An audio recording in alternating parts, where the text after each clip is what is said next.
Good morning and welcome. I'm Maureen Conway, Vice President at the Aspen Institute and Executive Director of the Economic Opportunities Program, and I am delighted to welcome you to today's conversation, A Defining Moment for Good Jobs.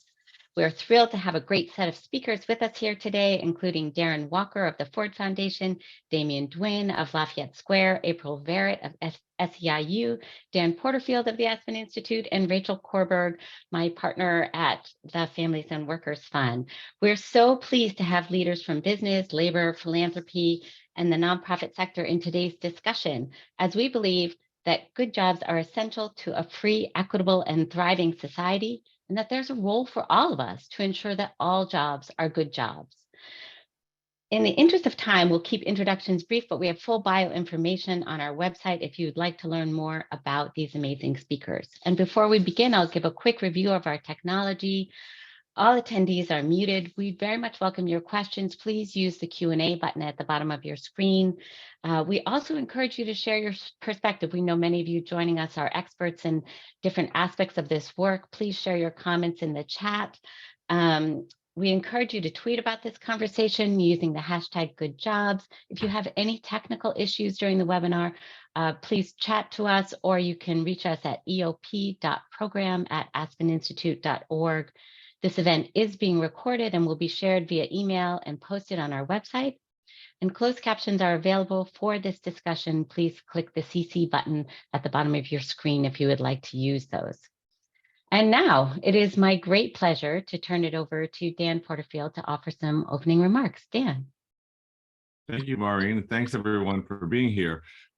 It's a really great thanks from me to the entire Economic Opportunities Program team for your work to organize today's event, to gather up our speakers, and especially to put a spotlight, as you do so well in so many ways, on the critical issues of how we create strong jobs, good jobs that provide a springboard into economic security, family stability, extraordinary opportunity for the young, and resilience in an economy that has become all too volatile for so many different reasons. And Maureen, you and your team are the leaders across society, bringing people together from different sectors to try to figure out where are the solutions. Well, last Friday, we all saw the latest jobs report and saw that the economy gained 263,000 new jobs. There's always a lot of questioning about, is it good or bad in times of inflation that there are more jobs or less jobs, more demand? And the economists sort of figure that out in economic terms. But what you're doing is saying, well, do we have any kind of a listing or a compendium of how many of those jobs are good jobs? And that's just not something that's put close enough into the viewfinder of so many people who are thinking about our economy. We really need good jobs, durable, good jobs. And for too long, we've assumed, or some have assumed, that if you got a job, they were doing okay. And the pandemic is maybe the latest chapter in this story that reveals how misplaced that assumption actually is. Anyone who was looking saw the implications of the pandemic for people living on the edge, when the loss of a first paycheck sent millions of people to food lines to get nourishment for their family, their children, or completely had to put one good thing like healthcare above another good thing, like feeding their children. And then their savings, which already was a tremendous national problem with crisis before the pandemic, with something like 40% of the country not able to handle an emergency that costs $300-400 because they have no savings. Well, this was a pretty tough stretch. It still is. And so many working families had no cushion, no resilience at all, and really no government policies to help build those cushions.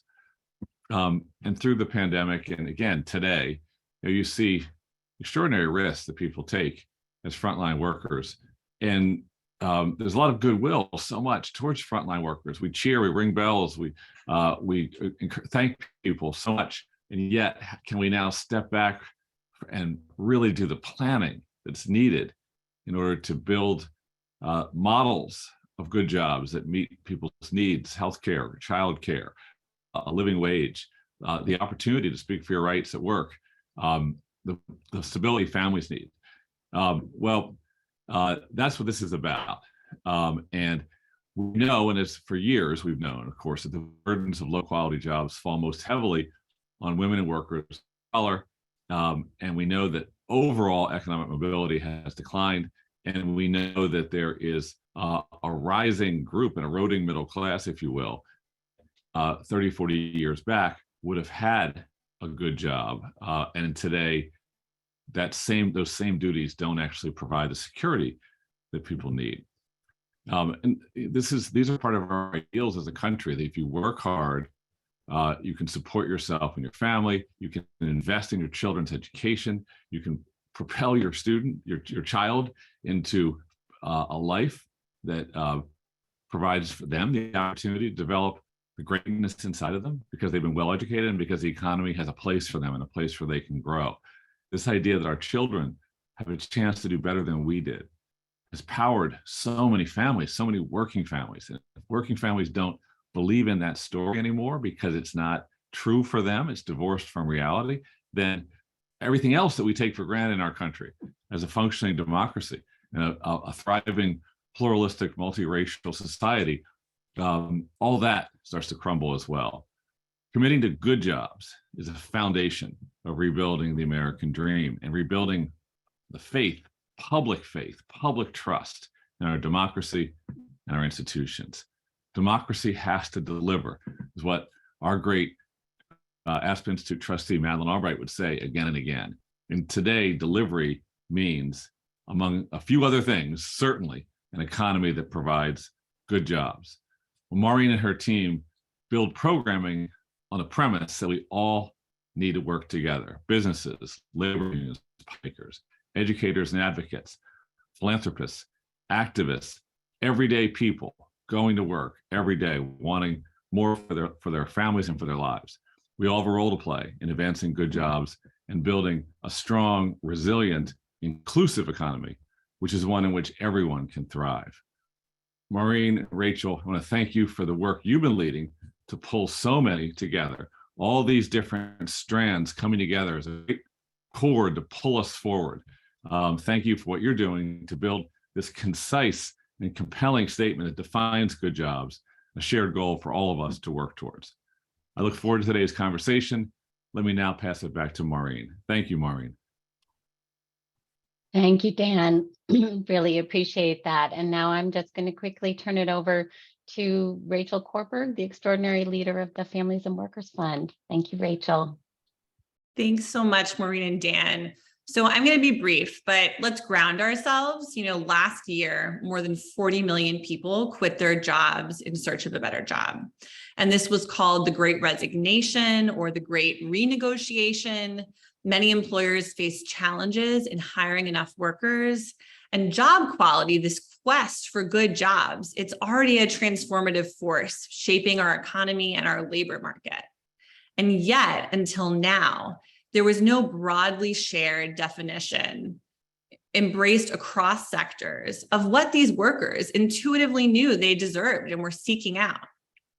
So that limited our ability to have shared language and a shared North Star for what we're trying to achieve. And as Dan said, it's not about creating just any job, but it's about good jobs that sustain and uplift the people in them. So to create the definition that we released last week, we convened a group of diverse leaders from across labor, business, workforce development, policy, the nonprofit sector. Together, we studied many of the current definitions of job quality. We synthesized tons of research, especially polling and research on what matters to workers themselves in their own words. And we also met with many small and large companies and frontline workers to workshop the definition and statement and get their input. Across these conversations, something we heard again and again was this needs to be simple and it needs to be something we can actually feel.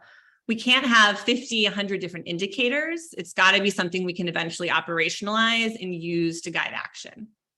So here's where we came at. There's 3 elements of a good job in this definition: economic stability, economic mobility, and then equity, respect, and voice. And that's pretty simple. In a good job, you should be able to get by, have the opportunities to get ahead, and also be respected on your job, regardless of race, gender, disability, any other identities or experiences. And you should be able to positively shape your workplace. Economic stability is about things like family sustaining pay, sufficient and accessible benefits, health insurance, paid leave. Economic mobility is about things like equal access to paid training and career pathways, fair hiring. Maybe re-examine if a college degree is really required for that position. And then finally, equity, respect, and voice. This can be the hardest to define, definitely the hardest to measure, but it's absolutely critical to workers across industries and pay levels, from the most highly compensated to the lowest compensated in our economy. This means that good jobs should support a sense of belonging and purpose. They should embrace diversity, equity, inclusion, and accessibility, and they should ensure workers have voice and power to improve their workplaces. So when we released the statement last week, we were proud that 100 leaders and organizations had signed, from large companies to labor unions and philanthropies. I'm excited to share that as of this morning, it's now nearly 200 signatures. So while not every person and organization that has signed will take the exact same type of action, and that's to be expected, I do take a lot of comfort and have a lot of hope that we have this shared North Star. So with that, I'm going to pass over to Lydia, our fantastic moderator for today. Lydia is the economics reporter with the New York Times. She previously reported with ProPublica, CNN, the Houston Chronicle, Washington Post, and more. She's really known for the way that she makes sense of real-time, very complex labor and economics data, and then blends that with human stories in her reporting to bring to life challenges like low-quality jobs. So with that, Lydia, I'll turn it over to you to introduce our amazing panel, 3 leaders who've all helped to shape this definition and statement and are here to talk about it today. Thank you, Rachel, for that really kind introduction. So this is an amazing panel. We do not have enough time to give everyone justice, but we'll try to get everybody in a little bit. Darren Walker from the Ford Foundation, Damian Dwin from Lafayette Square, April Lariat from SEIU. And, as Rachel noted, I think this is a really important time to have this conversation because it's a time of labor market power born not out of any institutional changes, but simply scarcity. And that's a really powerful thing, but it won't last. And we're kind of on the precipice of probably entering a period of labor market slackness, as we put it in on our beat. So that's going to require some more robust protection and commitment to making these good jobs in the future. And hopefully there's as many as possible of them to go around. So my first question to you all was, why is this shared definition really important? I mean, because I think a lot of people might read it and say oh yeah, that makes sense. What is revelatory about this? It seems like we could all have just written this in our sleep because people intuitively know what a good job is. What was difficult and why is this an achievement? Anyone want to hop in on that? Or I'll call. We're so polite. So good morning. And I want to thank the Aspen Institute for having SEIU as a part of this important discussion.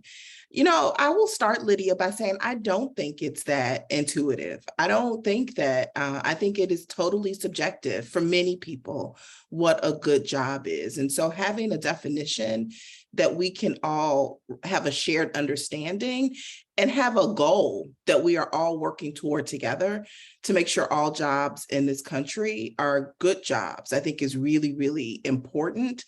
You use the word power a little bit ago, and I think it's really important because any conversation about what makes a job a good job, we can't have if we don't talk about power, right? Inherent in employer and employee relationships is power. Who has it, who doesn't?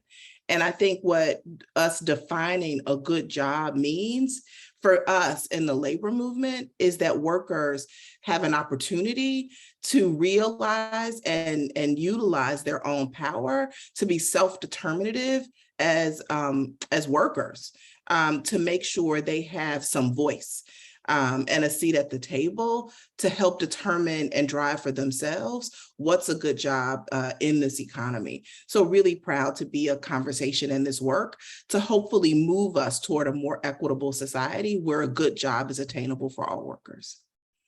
I would just add that it really depends on the perspective you bring. So I think employers and workers should want the same thing for work, and that is that work is also dignity, that with work comes dignity.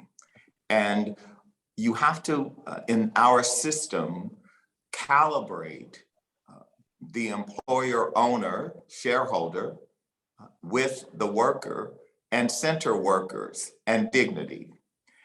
Often we are put in this binary of you have to either be for workers or for shareholders.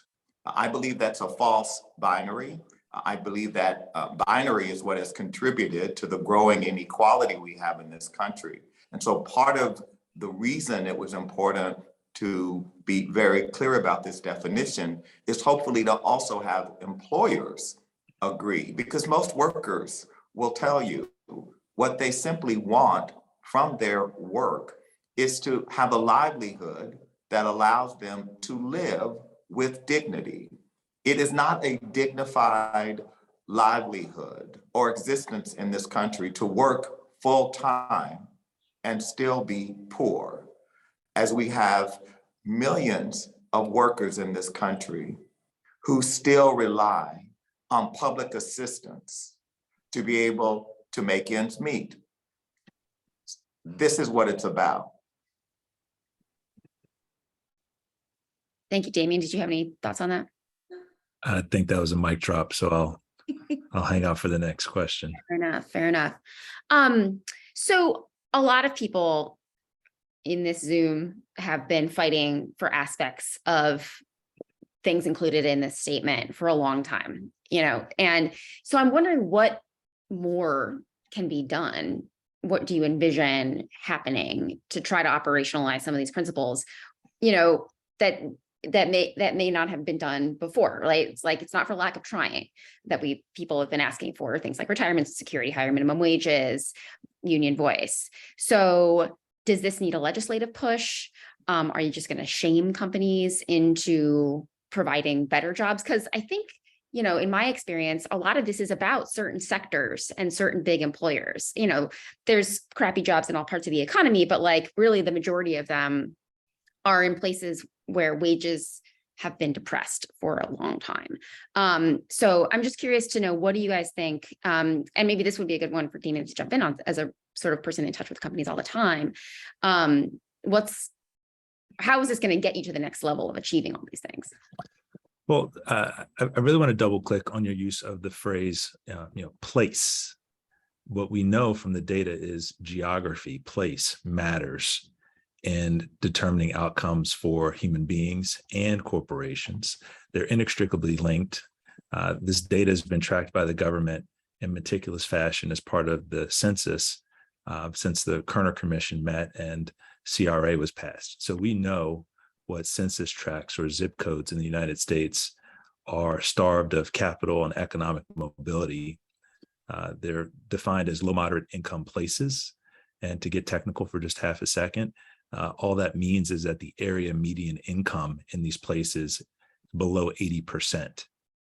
That knowledge is incredibly useful for employers, the stakeholders that Darren described, specifically shareholders, and workers themselves, in determining where does economic mobility exist, and in the places where it does not exist, what data is available to help discern the underlying causes.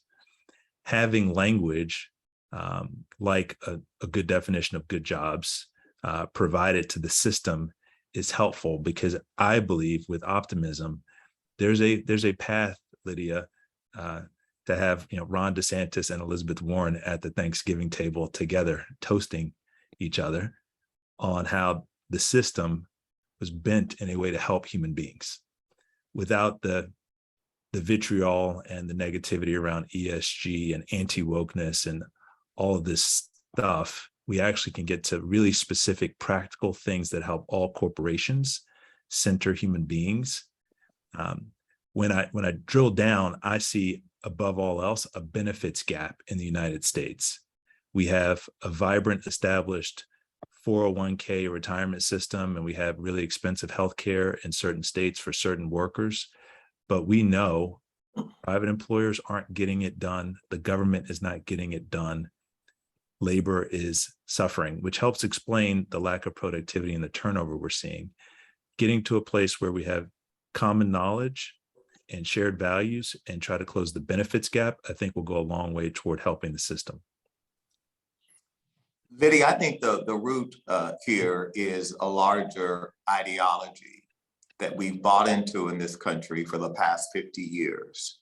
And that is that the only stakeholder who matters in our economy is the shareholder. And this is at a time when fewer and fewer workers are owners.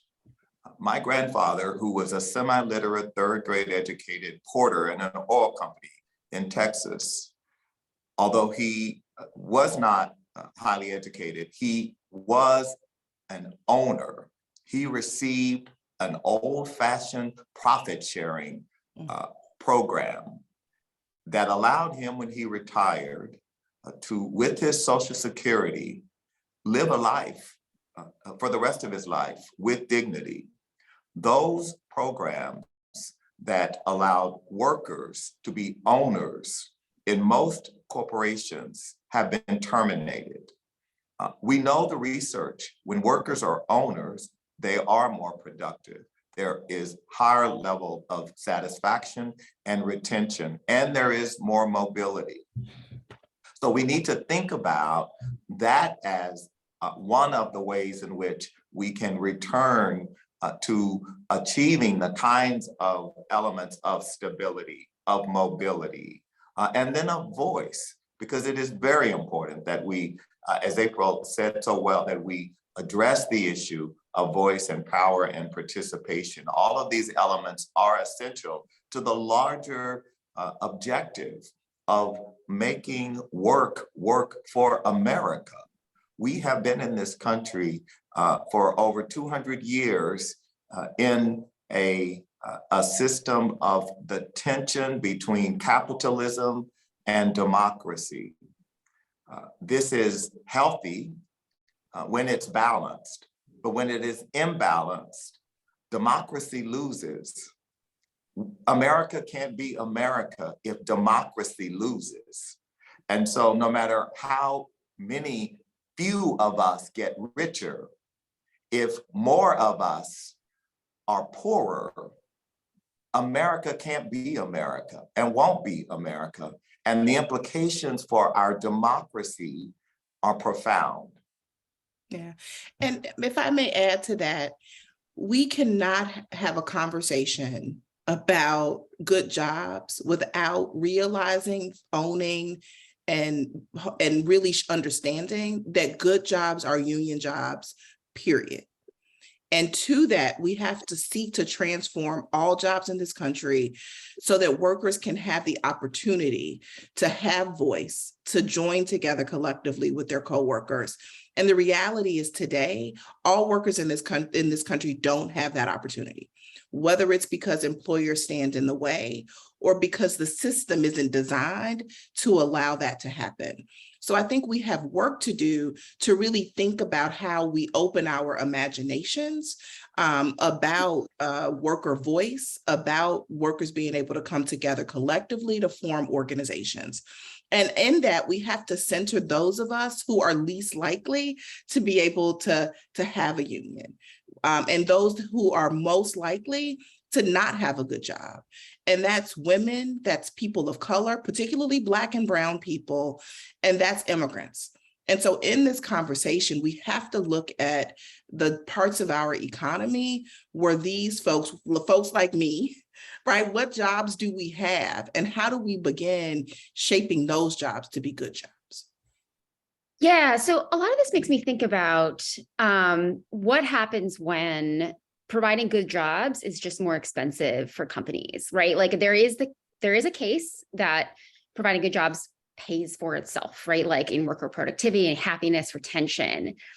I think I would like that to be true. And I think in some cases it probably is, but not always. And so I'm wondering what you guys think is the route to ensuring good jobs in the circumstances where there may not be a union, right? Like 9 out of 10 private sector workers in this economy are not unionized.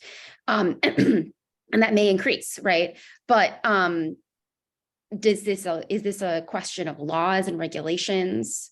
Is it a question of scorecards and transparency so people can choose what they, to the extent that they have that leverage where they go to work? I think employee ownership is a really critical and fascinating piece of this, but it's a tiny piece of this right now and like has not increased despite all the efforts around it. So I'd love to see that increase, but I'm not sure it's going to be the solutions in the near term. So anyway, what do you see as the sort of getting the route to getting your hands around the large mass of jobs in this economy where workers don't have enough power right now, and it's not in the interests of the existing like owners of capital to allow this to happen? Well, look, the facts and circumstances are changing. So we're coming off of 40 years of declining interest rates. What inflation, high interest rates, widened credit spreads, lower equity valuations, higher energy costs, what this portfolio of largely bad stuff does for the economy is it creates an environment in which people are going to get creative.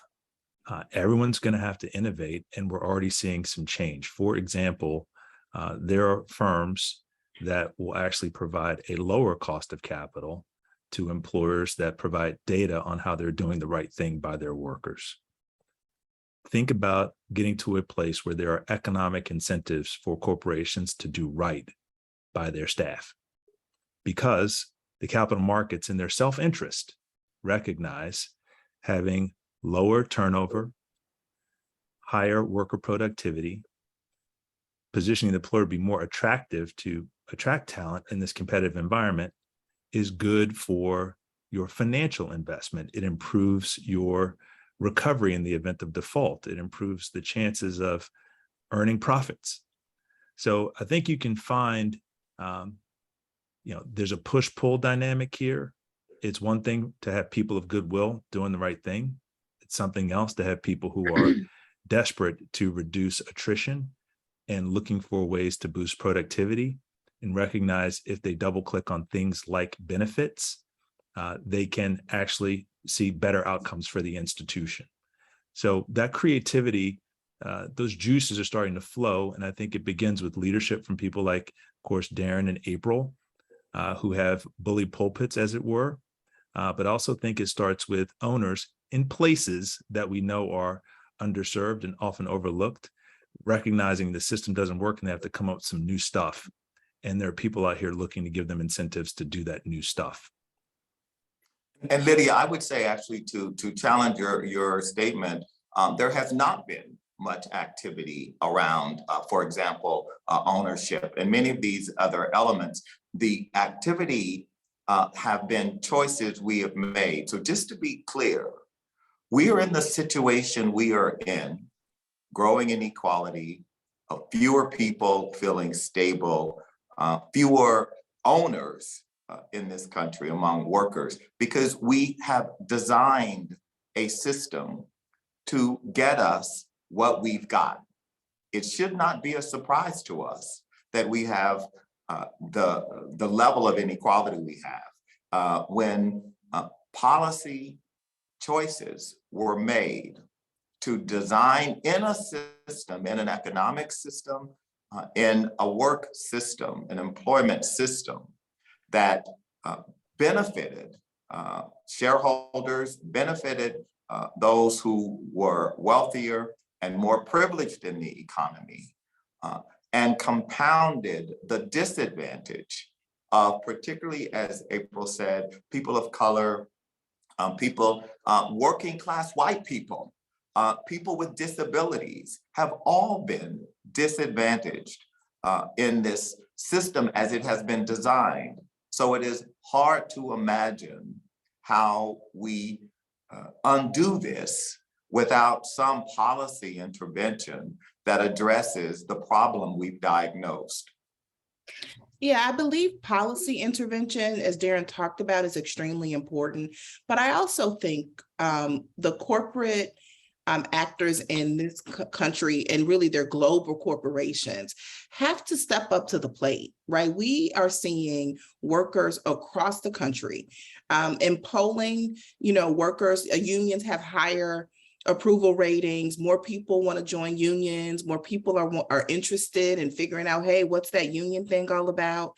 We see workers at places like Starbucks and Amazon, right, rising up, wanting voice. And I think that is a signal to corporations. I think, as Damien is talking about, there is something there, right? Workers are telling us that they want more.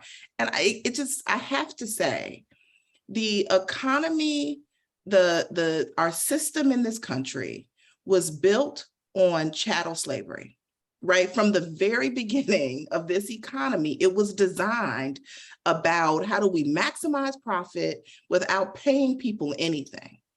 And so it is so ingrained in the fabric of this country that you get away with paying folks as little as you can and getting as much out of them as you can to maximize your profit. And I think we gotta have that conversation, right? We gotta have how workers have been disadvantaged, and corporations and folks who make money off of the labor of others have been incentivized, right, to depress wages. And it continues and it permeates today.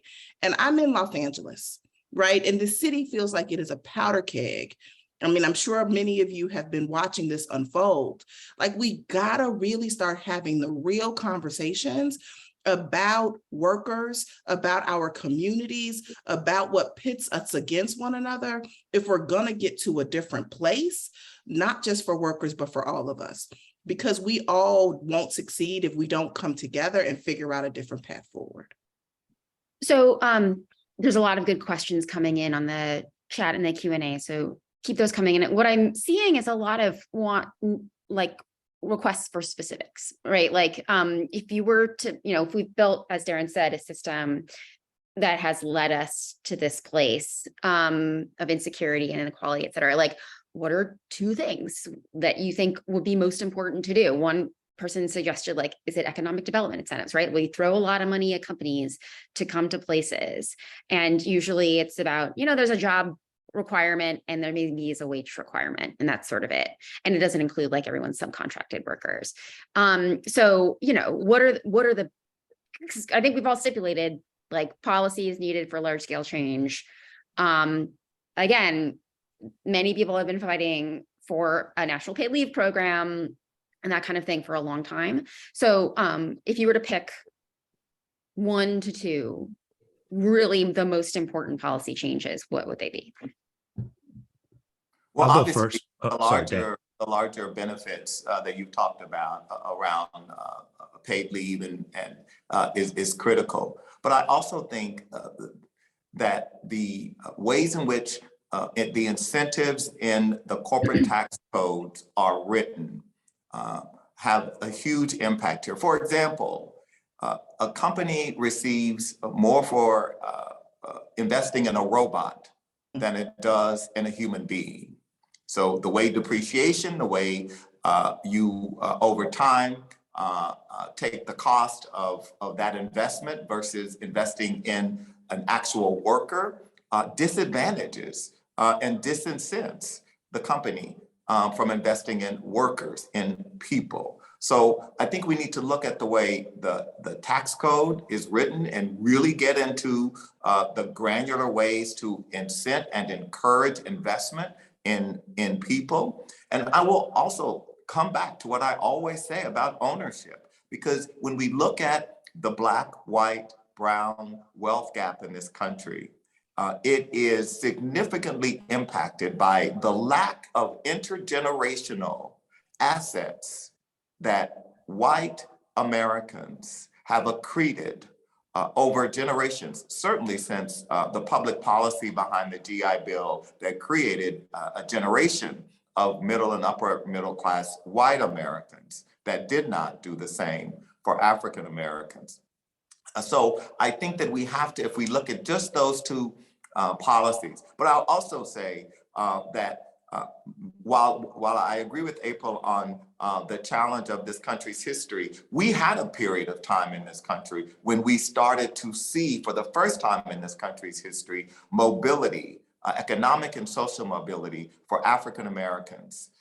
We saw urban Black male rates of participation in the labor force at the highest levels we've seen between the 1960s and the 1980s. So we have been able to deliver the elements of this good jobs manifesto, but something happened. Something happened in the 80s and 90s that changed the trajectory, that widened the gap, that made more people, and again, policies, whether that be our criminal justice policies and the policies on the war on drugs, which took literally hundreds of thousands of Black and brown men off the streets and out of the labor force, and other policies. So we have to come back and understand that there is a larger gestalt of policies that are impacting workers, and that legacy remains with us today. So I absolutely agree with Darren. And I think we have to also know that when there was that period of upper mobility for all of us, there was the highest rates of unionization in the country as well. And so I think part of the policies that we absolutely have to enact is allowing it, making it easier for workers to join the union and not allowing corporations to make it so difficult for workers to do that. Today, workers have to walk through fire to be able to form their organizations. And we have to say that that is not tolerable in this country. I think we also have to continue to do things like raise the minimum wage, right? Make it mandatory for folks to have paid leave and paid time off. Those are parts of good jobs that we can actually do something about at both the municipal, state, and federal levels. Two quick suggestions: shrink the playing field and narrowly deliver enhanced benefits. On the topic of shrinking the playing field, we know where low moderate income people live. We know where low moderate income business is headquartered. A dollar invested in a business in a low moderate income place is more impactful than a dollar invested in a rich community like Greenwich, Connecticut, or 57th Street in Manhattan, or Silicon Valley. And so the focus should be, number one, drive capital and opportunity to places where we measurably, empirically, statistically know there is need. The cost of capital in those places should not be higher than it is elsewhere. And then finally, the benefits gap. The more we do to close the benefits gap for labor, especially in those places, the further along we will get. And there are very tangible, practical, existing tools we can use to close the benefits gap in those places.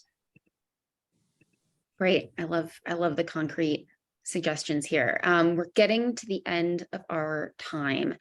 But, I do think that one person does raise an interesting question about antitrust policy, right? Because one piece driving down wages and making it harder for people to advance is monopsony power, right? There's Walmart and there's McDonald's. And if you don't have a wide skill set, it's hard to get around that. Do you guys think that ensuring fair competition among businesses is important to the labor picture as well?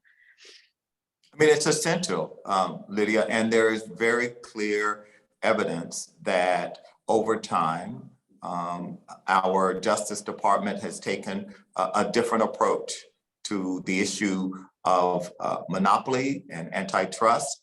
And that, I believe, has been harmful.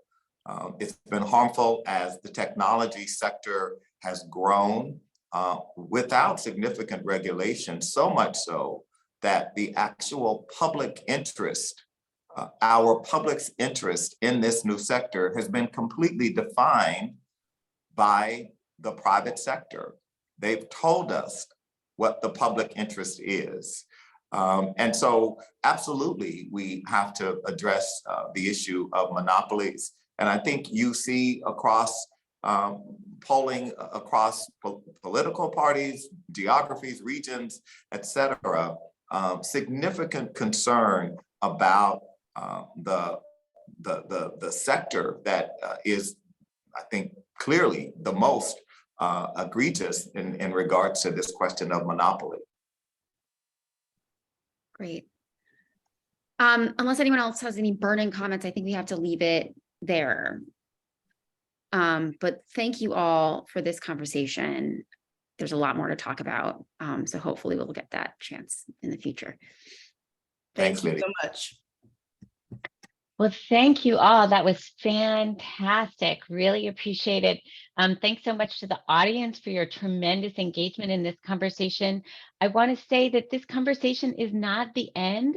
It is the beginning, right? We have our shared vision, and we've gotten a number of ideas in this conversation about actions to take to advance this vision of good jobs. A couple of things I just want to leave you all with. So first, if you haven't had a chance to take a look at this statement, please do take a look at this statement. If you are supportive of it, please do sign it. We have a brief sign-on form for you. It would be great to have people join this movement for good jobs. Next, we are going to be releasing a Pathways to Action document following this event next week. And this document really is a compendium of actions that came up as we were building the statement from all the stakeholders Rachel mentioned that we were working with throughout. Because as Darren really noted, the situation we have is a function of our choices, and we need to make different choices, and then we need to put those choices into action. So we're going to be releasing this Pathways to Action document. It is by no means an exhaustive list of actions. We'd love your feedback, ideas. Please contribute to this this statement. We would love to hear from you. And third, I just want to say, metrics matter. And, the Families and Workers Fund, I think, has really been leading on sort of saying, we're going to have a statement on good jobs, but we need to have some targets for making progress. Their job quality measurement initiative has been an important contributor to this. The Aspen Economic Opportunities Program has been delighted to be one of the contributors to this effort, but they've brought together a whole variety of experts to think about how do we track progress towards this vision of good jobs through the job quality measurement initiative that they're facilitating collaboratively with the Department of Labor. So just want to highlight that as something for folks to keep an eye on. And also, I just want to mention that the Aspen Institute Economic Opportunities Program launched a Job Quality Center of Excellence, and we will continue curating a variety of resources, research, case studies, practical tools, and more to support people in the job quality work. Resources shared today will be available through that platform, and we welcome your ideas, questions, comments on the resources there. Thank you all so much for joining us today. Thank you again to Lydia for your expert moderation. Thank you, Damien, Darren, April, for your amazing comments, but also for your incredible leadership in this work. We really are very appreciative of that. Thank you, Dan, for joining us. Thank you, Rachel, for your incredible partnership and leadership in this work. And many thanks to Tianka Perkins at Families and Workers Fund, at the Aspen EOP team, Shelley Stewart, Yuri Chang, Amanda Finns, Adrian Lee, Tony Mastria for all their work in stewarding the Good Jobs Champions Group and producing today's event. It always takes a whole team effort. Please do take a moment to respond to our quick feedback survey, which will open in your web browser when you leave for the webinar. Thank you again, and we hope to see you all soon. Bye-bye.